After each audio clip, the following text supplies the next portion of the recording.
Home invasions are comparable to burglaries. Burglars usually want to get into your house in a stealth manner. Home invaders are intent on taking what they want through force and do not care if you are home. Home invaders may try to kick your door in or try to use a ruse to get into your house.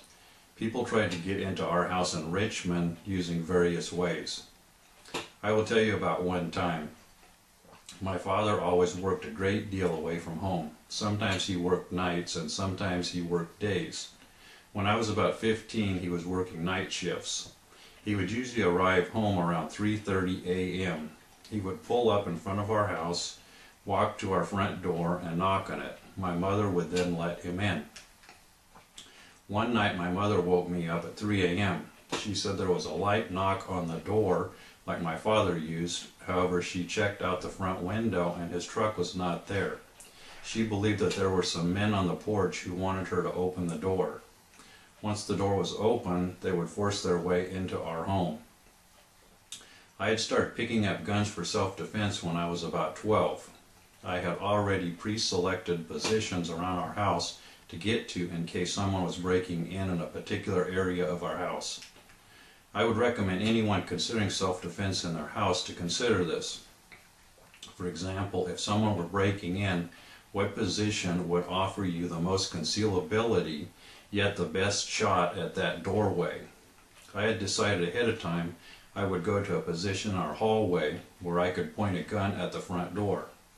Concealment in a house is an area which conceals your body from view. However, the area would not protect you from bullets going through the walls. Cover in a house would be areas where bullets cannot penetrate. Our house had concealment areas, but no cover areas. I went to the area that I had already planned to shoot from. I peeked around the corner of the hallway and had a direct shot at our front door. From the time my mother woke me up until I was in this area with my shotgun was probably less than 1 minute. When people are breaking into your house, you may not have very much time to get ready to shoot. There is a famous trainer who gives advice on what to do if people are breaking into your house. I respect this man. However, his advice about what to do if people are breaking in your house is unreasonable based on my experiences. He discusses getting each of your children from their bedrooms. You would have to go to each child's bedroom and take them to your safe room. Then he recommends you calling the police and staying on the line continually talking with the police. When you are done with all of this, he suggests getting your shotgun out. I disagree with that statement. You should plan on not having nearly enough time to accomplish all the goals he mentions. You may have to start shooting very quickly. With this in mind, I went to the hallway and pointed my shotgun at the front door. I racked around in the shotgun. If you have ever heard a round racked in a shotgun, it can be loud. I have relatives who are police officers. One said a lot of times criminals do not pay attention when police draw their pistols. However, when they racked around in the shotgun, the criminals always pay attention. When I racked around in my shotgun, you could hear the 2 men diving off our front porch.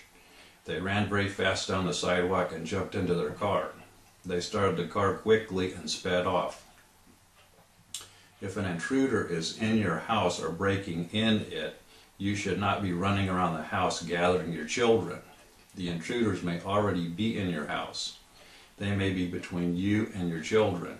You could get shot doing this. Your family could most likely get shot by these actions. This is what I would do. First, if possible, I would have exterior doors put on the closets and bedroom door of my children's rooms. I would put a lock on the inside of the door and make sure the child knew how to lock the door. I would have code words for my family. The code words would be fire and another easy word such as purple. Consider putting intercoms in each of your rooms. If the child heard fire, he would know to go out of the house by one of the ways that are practice exits. If the fire blocked an exit, the children would know to try another exit. I would have practiced these exits with them. If the child heard the word purple, they would know to lock themselves in the closet. Once they lock the closet door, they should lay flat on the floor. This is in case there were any gunshots. It is unreasonable for anyone to think you can be running around the house with intruders in the house. You do not want an intruder to take your child hostage. Your child has to get behind a secured door as fast as possible.